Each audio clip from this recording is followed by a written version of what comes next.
একবার যেই ঘুইরা তাকাস লাগে ঝাকাস, পদ্মা নদীর ইলিশ খাইয়া রূপখানা কি ঝকঝকে বানাস। একবার যেই ঘুইরা তাকাস লাগে ঝাকাস, পদ্মা নদীর ইলিশ খাইয়া রূপখানা কি ঝকঝকে বানাস।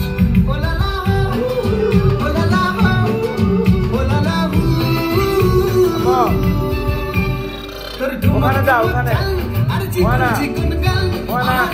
এমন তেজ লাল মরিচের ঝাল, ওর বাংলা না তোর হয় না তুলনা, তোর মন রাঙাতে করবো যা তুই চাস। একবার যেই ঘুইরা তাকাস লাগে ঝাকাস, পদ্মা নদীর ইলিশ খাইয়া রূপখানা কি ঝকঝকে বানাস। তোর